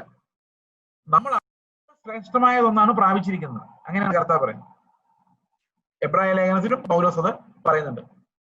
അവർ നമ്മോട് കൂടെ നമുക്ക് മുമ്പായി തേജസ്കരിക്കപ്പെടാതിരിക്കേണ്ടതിന് നാം അവരെക്കാൾ ശ്രേഷ്ഠമായതൊന്നിനെ പ്രാപിച്ചിരിക്കുന്നവർ. അപ്പൊ ദൈവരാജ്യം ദൈവത്താൽ നടക്കുന്നതാണ്. യോഹന്നാനാണ് ഏറ്റവും ബെസ്റ്റ് ഹ്യൂമൻ ബീങ്. പക്ഷെ ദൈവരാജ്യം ആ ബെസ്റ്റ് ഹ്യൂമൻ ബീങ്സിനുള്ളതല്ല, ദൈവത്തിന്റെ കൈകളാൽ തകർക്കപ്പെടുന്നവർക്കുള്ളതാണ്. അതാണ് അതിന്റെ അർത്ഥം. അപ്പൊ ദൈവരാജ്യത്തിൽ ഒരാൾ ഉണ്ടെന്ന് പറഞ്ഞു കഴിഞ്ഞാൽ അവൻ ലോകത്തിലെ ഏറ്റവും നല്ല മനുഷ്യനേക്കാളും വ്യത്യസ്തനാണ്. കാരണം he's a man touched by God. അത്രയുമാണ് ഞാൻ അതിനകത്ത് ക്ലാരിറ്റിയിൽ പറഞ്ഞു തരാൻ പറ്റുമെന്ന് എനിക്ക് അറിയില്ല ചോദ്യത്തിന്റെ ഉത്തരം. പക്ഷെ ഞാൻ മനസ്സിലാക്കുന്ന ഹ്യൂമൻ എഫേർട്സിന്റെ നത്തിങ്നെസ് ആണ് കർത്താവ് അവിടെ പറയുന്നതാണ്. ഓക്കെ, സ്ത്രീകളിൽ ജനിച്ചവരിൽ ഏറ്റവും വലിയവൻ ജോൺ ദ ബാപ്റ്റിസ്റ്റ്. പക്ഷെ അവനായാലും നിക്കോദമോസ് ആയാലും ദൈവരാജ്യത്തിൽ ഒരുത്തൻ കയറിയാൽ അത്രയും വരത്തില്ല. അത് അവർക്ക് വേണമെങ്കിലും കയറാം, ആർക്ക് വേണമെങ്കിലും കയറാം. പക്ഷെ ദൈവരാജ്യത്തിൽ അകത്ത് കയറിയ ഒരാളെ സംബന്ധിച്ച് അവരുടെ മുമ്പിൽ ഒന്നുമല്ല, നിക്കോദമോസ് അവരുടെ മുമ്പിൽ ഒന്നുമല്ല. കാരണം അവർ വിളിക്കപ്പെട്ടിരിക്കുന്നത് അതിമഹത്തായ ക്രിസ്തുവിലൂടെയുള്ള ഒരു തേജസ്കരണത്തിലേക്കാണ്. ഇത് കാര്യം ക്ലിയർ ആണോ? ചോദ്യത്തിന്റെ ഉത്തരം ക്ലിയർ ആണോ? ഓക്കെ, അങ്ങനെയാണ് ഞാൻ അതിനെ മനസ്സിലാക്കുന്നത്.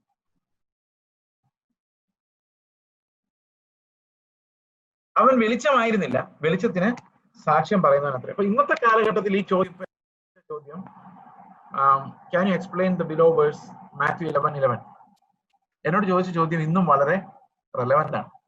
നമ്മൾ എത്ര മിടുക്കന്മാരായാലും, എത്ര വിശുദ്ധ ജീവിതം നയിക്കുന്നു തോന്നിയാൽ, എത്രമാത്രം നിങ്ങൾ കർത്താവിന്റെ സന്നിധിയിൽ കിടന്ന് കരഞ്ഞാലും നിങ്ങൾ മനുഷ്യരിൽ നിന്ന് എടുക്കപ്പെട്ട ഒരാളായിരിക്കുന്നിടത്തോളം കാലം ദൈവരാജ്യവുമായി നിങ്ങൾക്ക് ബന്ധമില്ല. ആ തകർച്ചയോടെ ദൈവരാജ്യത്തിലേക്ക് കടക്കുന്നവർക്ക് മാത്രമാണ് ആ ദൈവിക സന്തോഷങ്ങൾ അനുഭവിക്കാൻ പറ്റുന്നത്. അതുകൊണ്ട് വലുതാണ് ദൈവരാജ്യത്തിൽ ഒരു കുഞ്ഞെന്ന് പറഞ്ഞാൽ ഒന്നും സംശയമില്ല. കാരണം വീണ്ടെടുപ്പിലൂടെ അനുഭവിക്കുന്നതിനേക്കാൾ ശ്രേഷ്ഠമായിട്ട് വേറെ ഒന്നുമില്ല. എനിക്ക് തോന്നുന്നത് ക്ലാരിഫൈ ചെയ്തു എന്നാണ് എന്റെ വിശ്വാസം. ക്ലാരിഫൈ ചെയ്തില്ലെങ്കിൽ ഒന്ന് കൈ പൊക്കിക്കോ, അല്ലെങ്കിൽ ചാറ്റ് വിൻഡോയിൽ ഇട്ടോളൂ. ഓക്കെ, അവൻ വെളിച്ചം ആയിരുന്നില്ല, വെളിച്ചത്തിന് സാക്ഷ്യം പറയേണ്ടുന്നവൻ അത്രേ. അപ്പൊ ഒരു വെളിച്ചം വന്നുകൊണ്ടിരിക്കുകയാണ്, അതിന് സാക്ഷ്യം പറയും. എന്തിനാണ് വെളിച്ചം വരുമ്പോൾ സാക്ഷ്യം പറയുന്നത്? അത് അത്യാവശ്യമായിരുന്നു, ഒരു ഒരുക്കം ആവശ്യമാണ് വെളിച്ചം സ്വീകരിക്കാൻ, അല്ലേ? നിങ്ങൾ ഇരുട്ടത്ത് കുറെ നേരം ഇരുട്ടത്തിരുന്നിട്ട് പെട്ടെന്ന് ഒരാളൊന്ന് ട്യൂബ്ലൈറ്റ് ഓൺ ചെയ്താൽ നിങ്ങൾക്ക് എന്ത് തോന്നും? ഭയങ്കര വിഷമം. ഓഫ് ചെയ്യാൻ പറയൂല്ലേ? ഓ എന്തൊരു ശല്യം, ഓഫ് ചെയ്യ എന്ന് പറയല്ലേ? ഇത് നമ്മളെയാണ് ഒരുത്തൻ ഇങ്ങനെ വലിച്ചോണ്ട് പോകുന്നെങ്കിലും.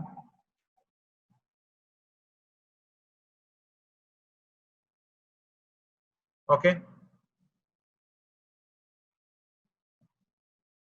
ഒരു മിനിറ്റ്.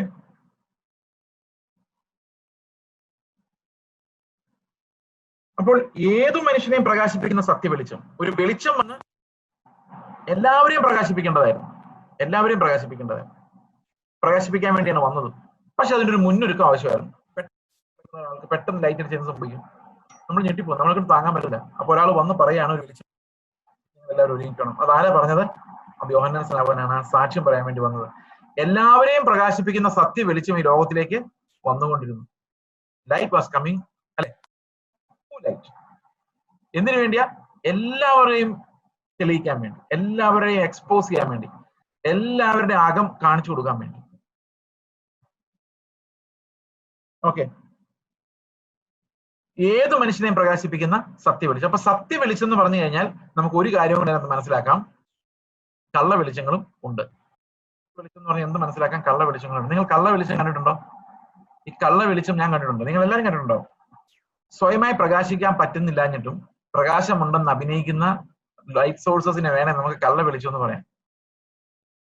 അങ്ങനെ നോക്കിയാൽ ചന്ദ്രൻ ഒരു കള്ള വെളിച്ചമാണ്, ഫോൾസ് ലൈറ്റ്.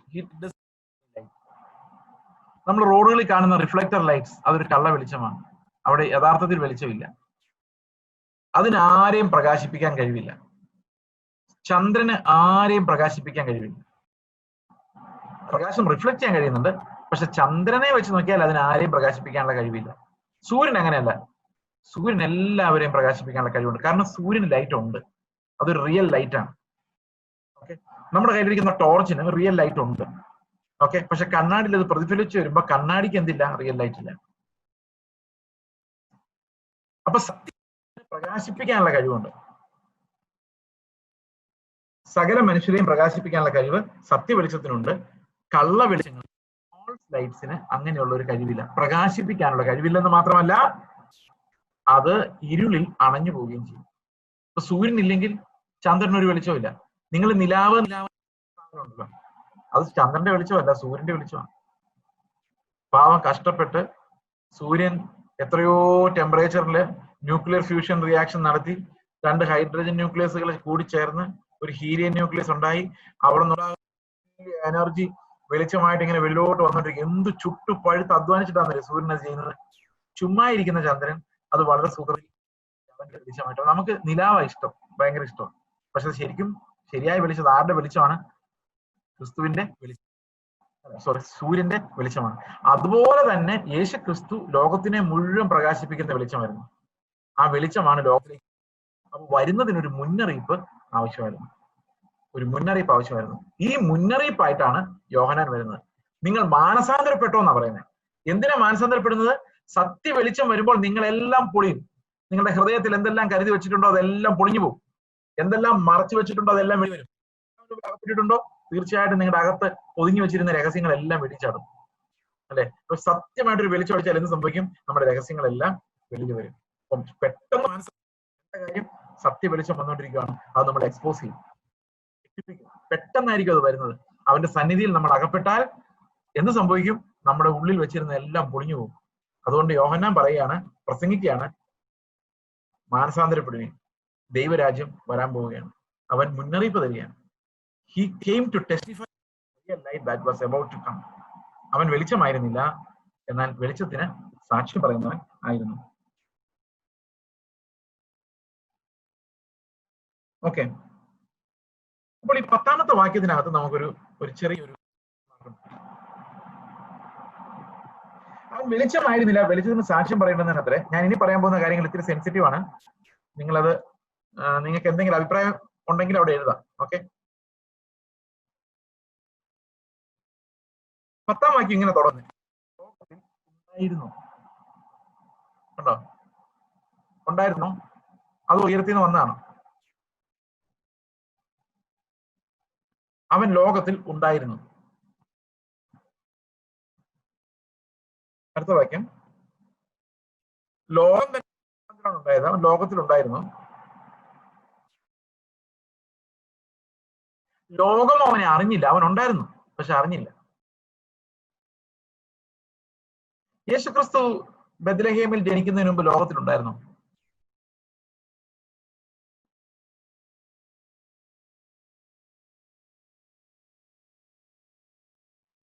ഓക്കെ, ആ ചോദ്യത്തിന് ഉത്തരം, കർത്താവ് ഉണ്ടായിരുന്നോ? പഴയ നിയമത്തിൽ കർത്താവ് ഉണ്ടോ? യേശുക്രിസ്തു ശരിക്കും സ്വർഗത്തിൽ നിന്ന് ഇറങ്ങി വന്ന് എന്നൊക്കെ നമുക്കറിയാം. പക്ഷെ പഴയ നിയമത്തിൽ പല സ്ഥലത്തും കർത്താവ് പ്രത്യക്ഷനാവുന്നുണ്ട്. യേശുക്രിസ്തു അല്ലെ, കണ്ടിട്ടുണ്ടോ? അവൻ ഈ ലോകം അവിടെ ഇല്ലാതിരുന്നു എന്നതിന് അർത്ഥമില്ല. നമ്മൾ വചനം വായിക്കുമ്പോഴും മോശ വെളിപ്പാട് പ്രാപിക്കുമ്പോഴും യെശയ്യാവ് ഉയർന്നും പൊങ്ങിയുമുള്ള സിംഹാസനത്തിൽ കർത്താവ് ഇരിക്കുന്നത് കാണുമ്പോഴും ഇയ്യോബ് അഭിമുഖീകരിക്കുമ്പോഴും എല്ലാം ഈ പുത്രൻ ഇവിടെ ഉണ്ടായിരുന്നു. എബ്രഹാം അവന്റെ ദിവസം സന്തോഷിച്ചു എന്ന് പറയുമ്പം കർത്താവിന്റെ പ്രസൻസ് ഇവിടെ ഉണ്ടായിരുന്നു. അപ്പൊ കർത്താവ് ഒരിക്കലും ഈ ഭൂമിയിൽ നിന്ന് അവന്റെ ഓംനിഷൻസ് ആണത്, ഓംനി പ്രസൻസ് ആണ്. അവൻ ഇല്ലാതിരുന്നു എന്ന് പറയാൻ പറ്റില്ല. His presence was always there, pervading everything. അപ്പൊ അവൻ ഭൂമിയിൽ ഉണ്ടായിരുന്നോ? ക്രിസ്തു ഭൂമിയിൽ ഉണ്ടായിരുന്നോ? തീർച്ചയായിട്ടും ഉണ്ടായിരുന്നു. ഈ കർത്താവിന്റെ ഓംനി പ്രസൻസ് എന്നുള്ള ഒരു ക്വാളിറ്റി, ഒരു ആട്രിബ്യൂട്ട് നമ്മളൊന്ന് വിശദമായിട്ടും ചിന്തിച്ചു കഴിഞ്ഞാല്, ദൈവം എല്ലായിടത്തും പ്രസന്റ് ആണ്.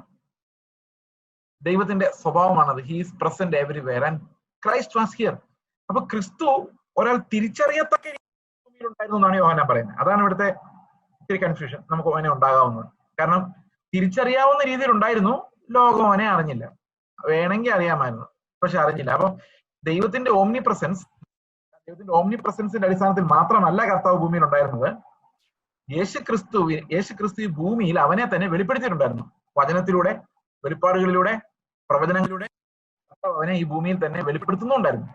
അപ്പൊ ശരിക്കും പ്രസൻസ് മാത്രമല്ല അവിടെ ഉദ്ദേശിക്കുന്നത്, അവന്റെ വെളിപ്പാടുകൾ കൂടി ആണ് അവിടെ ഉദ്ദേശിക്കുന്നത്. അതുകൊണ്ടാണ് അവിടെ എടുത്തു പറയുന്നത്, അവർ അവനെ എന്നിട്ടും അറിഞ്ഞില്ല, തിരിച്ചറിഞ്ഞില്ല. അവൻ ഭൂമിയിൽ ഉണ്ടായിരുന്നു, സൃഷ്ടിതാവായിരുന്നു, അവനാഗ്രഹം, എന്നിട്ടും അവരവനെ തിരിച്ചറിഞ്ഞില്ല.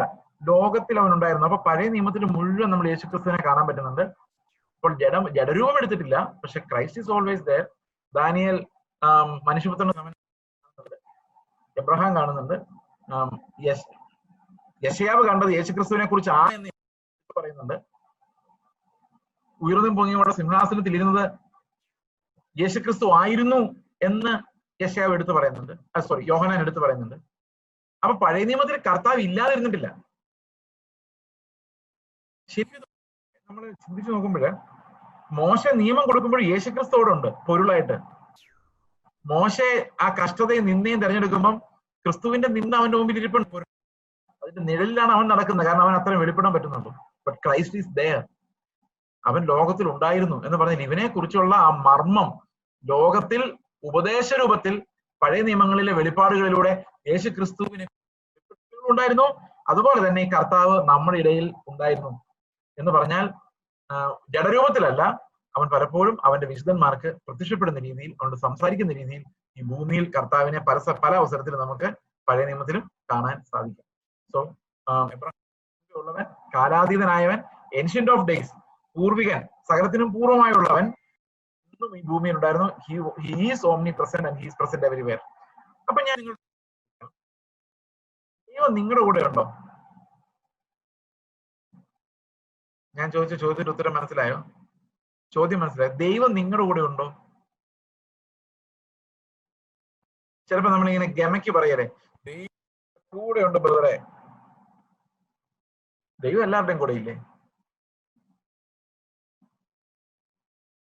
ഇനി ഒരു വലിയ ചോദ്യം ചോദിക്കാം, ദൈവം നരകത്തിലുണ്ടോ?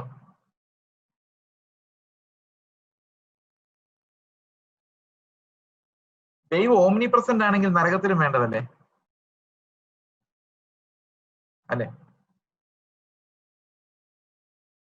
അപ്പൊ ദൈവം എന്റെ കൂടെ ഉണ്ടെന്ന് പറഞ്ഞാൽ ദൈവത്തിന്റെ പ്രസൻസ് എന്ന് പറയുന്നത് നരകത്തിലും ഉണ്ട്. ദൈവം ഇത്രയും മാത്രം ആരെങ്കിലും കട്ട് ചെയ്ത് യൂട്യൂബിൽ ഇട്ടാൽ എന്റെ കാര്യം പോക്കും. ദൈവം എല്ലായിടത്തും ഉണ്ട്, നരകത്തിലും ഉണ്ട്, സ്വർഗത്തിലും ഉണ്ട്. ഏത് സമയത്തും അവൻ എവിടെയും പ്രസന്റ് ആവും. പക്ഷെ നരകത്തിലെ ദൈവത്തിന്റെ പ്രസൻസ് എന്നറിയോ? അത് ശിക്ഷിക്കുന്നതിന്റെ പ്രസൻസാണ്. അവിടെ ദൈവം കഠിനമായ ശിക്ഷാവിധി, പിശാചിനും ശിക്ഷാവിധി നടപ്പാക്കുന്ന യജമാനനാണ്, ജഡ്ജാണ്. ഈ നരകം എന്ന് പറയുന്ന പിശാചിന് ഏൽപ്പിക്കപ്പെട്ടിരിക്കുന്ന ഒരു സ്ഥലമൊന്നുമല്ല. പിശാചും അവിടെ ചെന്ന് ചാടുക ചെയ്യുന്നു. നിങ്ങൾ എന്താ വിചാരിച്ചത്? നരകത്തിന്റെ രാജാവ് പിശാചാണോ? നരകത്തിന്റെ രാജാവ്, നരകം അവനെ കത്തിക്കാനുള്ള സ്ഥലമാണ്. കേട്ടോ? ശരിക്കും നമ്മൾ വിചാരിക്കുന്ന നരകത്തിലോട്ട് എന്നാൽ പിശാച് അവിടെ രാജാവായിരിക്കുന്നു, അവൻ കാര്യങ്ങൾ. സ്വർഗത്തിലോട്ട് എന്നാൽ കർത്താവ് അവിടെ രാജാവായിരിക്കുന്നു, അവൻ കാര്യങ്ങൾ തീരുമാനിക്കുന്നു. അങ്ങനെയല്ല. സ്വർഗം, നരകം, ഭൂമി സകലത്തിന്റെയും അധിപതി സൃഷ്ടിതാവായ ദൈവമാണ്. അവന്റെ ശിക്ഷാവിധിയുടെ പ്രസന്നതയുള്ളത്. നരകത്തിൽ God is there but he is executing justice. അവിടെ കൃപയല്ല, ദൈവത്തിന്റെ തീഷ്ണതയാണ് വെളിപ്പെടുത്തുന്നത്. ദൈവത്തിന്റെ ക്രോധമാണ്. അതാണ് ജീവനുള്ള ദൈവത്തിന്റെ കയ്യിൽ അത് ഭയങ്കരമാണെന്ന് പറയുന്നത്. നരകം is not owned by the devil. നരകം was created for the devil എന്ന് പറഞ്ഞാൽ അവനെ പിടിച്ചിടാൻ വേണ്ടിയാ, as a victim, not as its king. നരകത്തിന്റെ അധിപതി ആരാ? അങ്ങനെ അധിപതി ഇല്ല. പിശാചിനെ പിടിച്ച് നരകത്തിലിടുന്നതും കർത്താവ് തന്നെയാണ്. തീപ്പൊയ്കയിൽ തള്ളിയിട്ടു എന്ന്. അല്ല, തീപ്പൊയ്കയ്ക്കകത്ത് ഒരു ചെയറിട്ട് പിശാചിരിക്കുമല്ല. നമ്മൾ വരുന്നവരെല്ലാം അങ്ങോട്ടും ഇങ്ങോട്ടും തിരിച്ച് നമ്മൾ പലപ്പോഴും അങ്ങനെ വിചാരിക്കുന്നത്. ഒരു ക്രൂരനായ ഒരു മനുഷ്യനോട് ഇരുന്നിട്ട് നമ്മളിങ്ങനെ പണി ഇല്ല, അവനും വന്നിനകത്ത് ചാടും. നമ്മളെ പോലെ, നമ്മളെക്കാൾ തീഷ്ണമായിരിക്കും അവന്റെ കഷ്ടം. So Satan cannot enjoy the hell. That's his punishment place, a place for punishment. He is not enthroned. അപ്പൊ പണിഷ്മെന്റ് എന്ന് പറയുന്നത് it belongs to the Lord. Judgment belongs to the Lord. Execution of justice belongs to the Lord. And God's presence is there everywhere. He's omnipresent. Everywhere he is present. But presence, the quality of the presence of God's presence is different. ഇപ്പൊ ഞാൻ ഇവിടെ നിന്ന് പറയാണ്, എന്റെ കൂടെ ദൈവം ഉണ്ട് ബ്രദറെ എന്ന് പറഞ്ഞതിന് അർത്ഥം ദൈവം എല്ലാവരും കൂടെ ഉണ്ട്, പക്ഷെ എന്റെ കൂടെ ഉണ്ടെന്ന് ഞാൻ എടുത്തു പറയാനുള്ള കാരണം ഞാൻ ഇപ്പോൾ എന്താണോ ചെയ്യാൻ പോകുന്നത് അക്കാര്യത്തിൽ ദൈവം എന്റെ സപ്പോർട്ടാണ് എന്നാണ് അതിനർത്ഥം. ഗോഡ് ഈസ് വിത്ത് മീ എന്ന് പറയുമ്പോൾ അതിനർത്ഥം ദൈവം എന്നെ സഹായിക്കാൻ വേണ്ടി, അനുഗ്രഹിക്കാൻ വേണ്ടിയുള്ള അവന്റെ പ്രസൻസ് അവൻ എനിക്ക് തന്നിരിക്കുന്നു എന്നുള്ള. ഓ, ദൈവം എന്റെ കൂടെ ഇല്ലെന്ന് തോന്നുന്നു ബ്രദറെ എന്ന് പറഞ്ഞാൽ അതിന്റെ അർത്ഥം ദൈവത്തിന്റെ ഫേവറബിൾ പ്രസൻസ് എനിക്ക് അനുഭവപ്പെടുന്നില്ല എന്നുള്ളതാണ് അതിനർത്ഥം. ദൈവത്തിന്റെ ഫേവറബിൾ പ്രസൻസ്, അതിനെയാണ് നമ്മൾ ദൈവ സാന്നിധ്യം പറയുന്നത്. സാധാരണഗതിയിൽ ദൈവ സാന്നിധ്യം അനുഭവിക്കണം എന്ന് പറഞ്ഞാൽ ദൈവത്തിന്റെ ഫേവറബിൾ പ്രസൻസ് ആണ്, നമ്മൾ അനുഗ്രഹിക്കാനുള്ള അവന്റെ പ്രസൻസ് ആണ്. അപ്പൊ ദൈവത്തിന്റെ കൺട്രോളിൽ അല്ലാത്ത ഒരു രാജ്യമോ ഒരു പ്രദേശമോ ഒരു സ്പിരിച്വൽ പ്ലേസോ ലോകത്ത് ഒരിടത്തും ഇല്ല. Everything is under his control. Everything was created through him. അവൻ അതിന്റെ സകലത്തിന്മേലും അധികാരമുണ്ട്. അവൻ അധികാരം ഉപയോഗിക്കുകയും ചെയ്യുന്ന ദൈവമാണ്. അവൻ ലോകത്തിൽ ഉണ്ടായിരുന്നു. ലോകം അവനുളവായി. അവനിലൂടെയാണ് ഈ ലോകം ഉണ്ടായത്. ലോകം അവനെ അറിഞ്ഞില്ല. അതാണ് ഈ ക്രിസ്തുവിന്റെ വെളിപ്പാട്, വചനത്തിന്റെ വെളിപ്പാട്. നമുക്ക് വായിച്ചാലും പുതിയ നിയമത്തിന്റെ വെളിപ്പാട് വായിച്ചാലും പ്രിയ സഹോദരങ്ങളെ, written word, spoken word and written word. Spoken word leads us to the written word.